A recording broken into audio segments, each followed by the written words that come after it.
Because 6 months on the radio was all the FCC and his parole officer would allow, this is the Walt Bonetti Podcast. God help us all. Welcome to episode 7 of the Walt Bonetti Podcast for January 11th. The Walt Bonetti Podcast is brought to you by our friends over at the Original Italian Pie of Kenner and Coppa Donut. In a few minutes, I'll tell you about new short-term rental rules in New Orleans. The Jefferson Parish School Board reverses course. More questions than answers about Kenner's new fire station and a grossly overpaid land deal. Why Facebook is our dumbass of the day. And a criminal mastermind with an unusual nickname who got caught. But first, these quick hits. Amazon's Alexa has made her playoff picks for this weekend. Alexa picks Kansas City over Indianapolis, the LA Rams over Dallas, the LA Chargers over New England, and the Saints over Philly. But Philadelphia is who Alexa really wants to win. Now my picks, since I went 1-3 last week, probably aren't worth the amount of time I'm going to give them. But I am picking Indianapolis in an upset over Kansas City, the Rams over Dallas, and I love the Chargers to shock New England. And of course, the Saints will roll by double digits. Several civil rights groups will be converging on Atlanta for a protest on February 2nd to coincide with all the media attention of the Super Bowl. The groups will kick off a renewed, quote, war on the Confederacy and push to remove more Confederate monuments. Can't we just play football? Shouldn't that be enough? Shouldn't the Super Bowl be on its own, without any protest, without any nonsense, without all of this garbage? Fight your fight and refight the Civil War on your own time, but leave the Super Bowl to the fans, please. Georgia Pacific will lay off at least 650 employees in March at its Port Hudson facility just north of Baton Rouge. As more and more tasks are moving online, the need for writing paper has plummeted. Baton Rouge Mayor Sharon Weston Broome said the city will deploy a rapid response employment program to help the soon-to-be laid-off employees. A new job training facility being built at 530 Jackson Avenue in New Orleans Irish Channel will provide vocational skills training and job opportunities for people with developmental disabilities. The 5,000-square-foot town center will include a community cafe, a catering kitchen, classrooms, artist workshops, and the offices of Raphael Village, the nonprofit spearheading the plan. Construction is set to begin later this year. An investigation into the November 17th boil water advisory for the East Bank of New Orleans has found that 2 former supervisors were asleep at the Sewage and Water Board's Carrollton water plant. Ghassan Corban, the new head of the Sewage and Water Board, told NOLA.com, quote, "It is very difficult to predict the 2 people were going to just act the same way and be 100% irresponsible. By the time that was recognized, that cost us really a handful of minutes. That was the difference. A vehicle striking a power pole spurred energy to shut off power to the area while the pole and electric line were repaired. It's a system that relies on people, and not everybody is perfect," Corban said. On yesterday's podcast, we told you about some JP school board members having second thoughts about putting 2 new tax millages on the spring ballot. 1 millage for teacher and staff pay raises, and 1 millage to bond out $750 million in new buildings and renovations. At the last meeting of the old school board, members voted unanimously to put the new taxes on the ballot. At last night's meeting of the newly inaugurated school board, the new school board, led by old members Larry Dale and Mark Morgan, did an about-face and pulled the $75 million a year building millage, but kept the $27 million tax for raises on the ballot. We're going to show that this board is competent and is working for the betterment of the school system, Dale said. How is this showing competency? This makes the school board, and in particular Dale and Morgan, look foolish. They rammed both taxes through 2 weeks ago, and now they are reversing course. Yeah, that shows competency. And what happened to doing what's in the best interest of the people you represent, the taxpayers of Jefferson Parish? Why not do the prudent thing and wait for the governor and state legislature to approve a state pay raise? That would give the new school board time to fully scrub the massive bloated school system budget and possibly find pay raises without a millage. Wouldn't that show competency, Mr. Dale? Wouldn't that be a benefit to the school system and the taxpayers? And now this. Hi, this is Walt Benetti for my friends over at the Original Italian Pie of Kenner, 3600 Williams Boulevard, just a little bit north of West Esplanade. The Original Italian Pie of Kenner features great food, and it is always freshly prepared for you when you order using the freshest ingredients possible. No heat lamps here. Not at all. Not like other restaurants. And you can call the Original Italian Pie at 469-4999. That's 469-4999. And they'll have your order ready for pickup or delivery to your home or your office. You can also order online at orderitalianpie.com. That's orderitalianpie.com. Whenever you are hungry, make sure that you think about my friends over at the Original Italian Pie of Kenner, 3600 Williams Boulevard. Call 469-4999. That's 469-4999. And eat some great food. With a name like Coppa Donut, you immediately think, it's just another donut shop. And yeah, Coppa Donut sells great donuts. But, like they say on TV, wait! There's more. Coppa Donut has apple fritters, eclairs, cinnamon twist, cinnamon buns, honey buns, great breakfast, sandwiches, smoothies, breakfast burritos, French toast, waffles. Now, does that sound like just another donut store? I think not. Coppa Donut is open from 5 a.m. to noon Monday through Friday and 5 a.m. to 3 p.m. on the weekends. Stop by for breakfast on your way to work and grab a couple dozen great donuts for your coworkers. You'll be an office hero. They will be telling stories about the day you brought Coppa Donut donuts to work for months. Trust me. That's Coppa Donut. Great donuts and more. 2321 West Esplanade in the Kenner Market Center. Coppa Donut. Great donuts and a whole lot more. How much signal I need to cut across 8 lane? None? I turn now. Good luck, everybody else. Walt Benetti. Welcome back. Thanks again for making the Walt Benetti podcast part of your day. At yesterday's New Orleans City Council meeting, the council approved new rules regarding short-term rentals like Airbnb and other sites. The new rules ban short-term rentals in the French Quarter and Garden District and would make it illegal to turn residential investment properties into short-term rentals.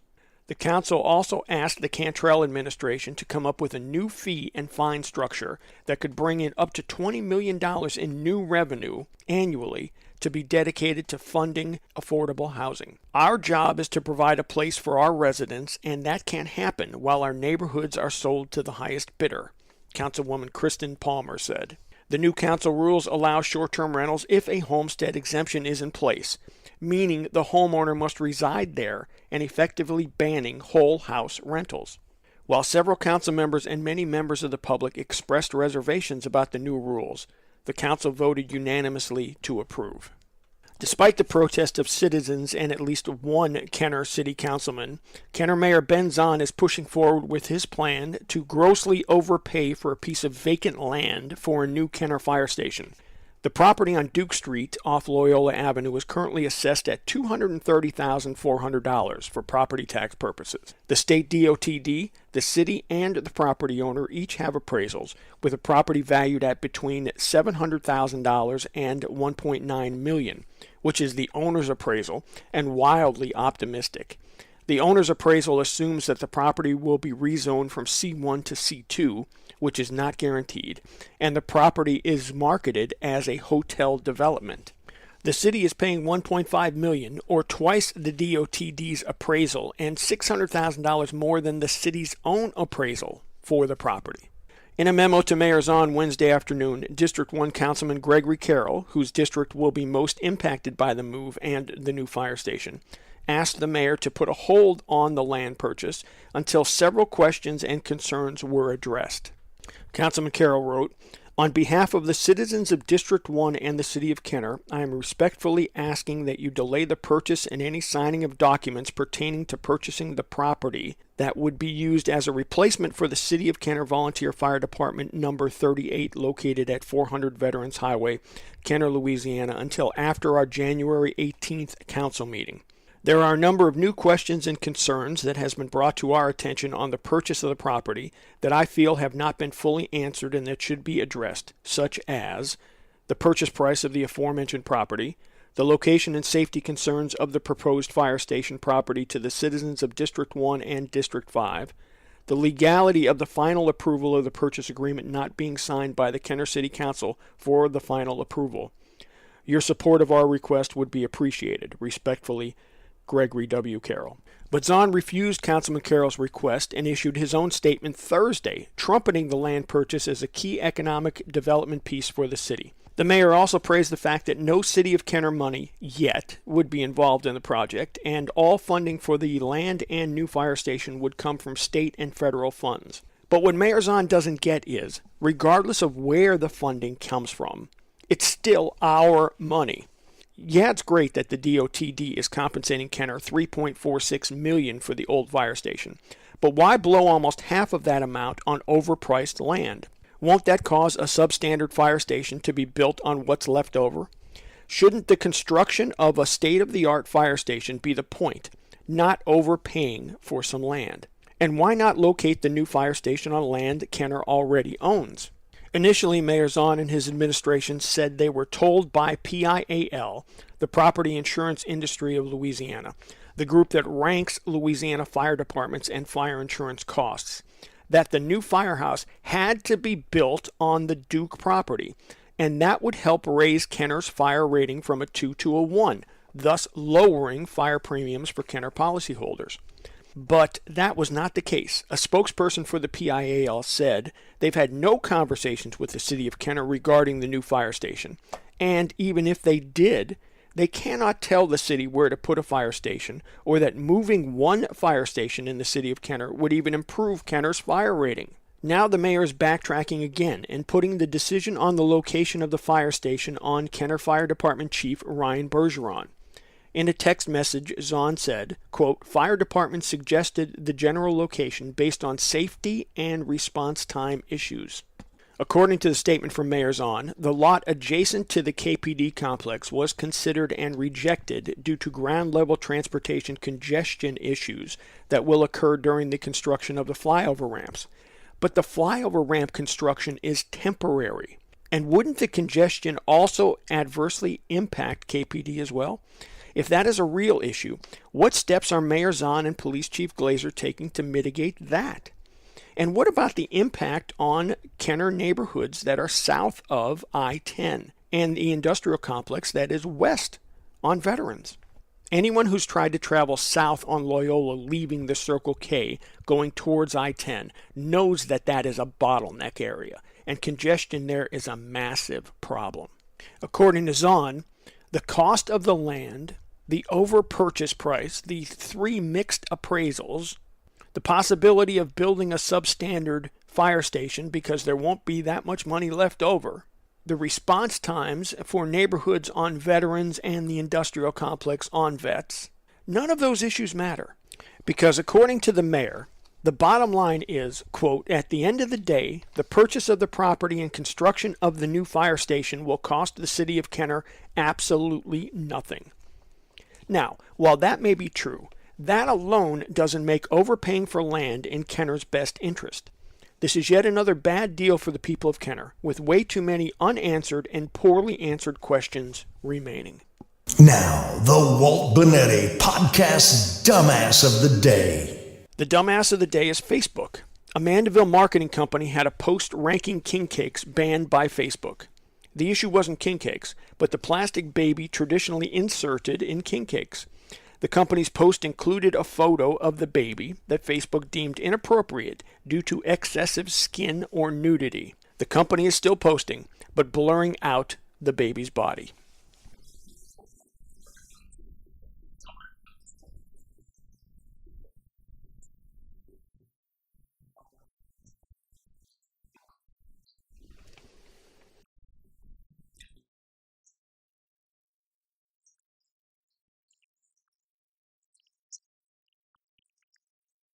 A wanted fugitive from Baltimore with an unusual nickname was arrested in Pennsylvania.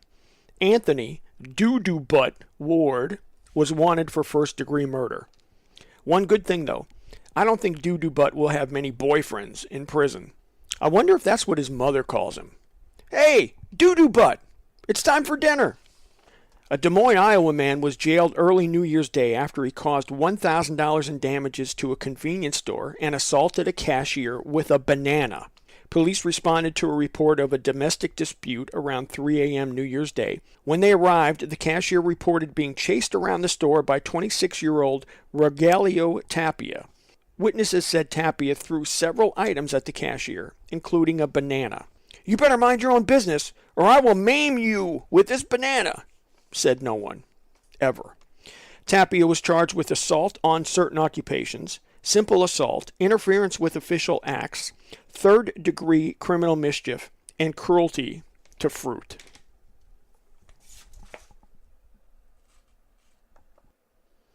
Well, that puts a wrap on this podcast. If you have any comments, questions, or suggestions, or anything you want to talk about, please email me at waltbradio@gmail.com. That's waltbradio@gmail.com. Don't forget to subscribe to the podcast so you can get notified when there are updates.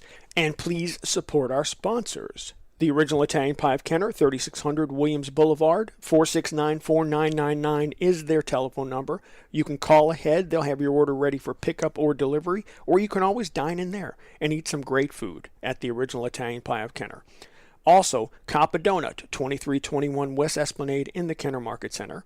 Their telephone number is 305-4858. You can stop in, have a great breakfast or some sliders.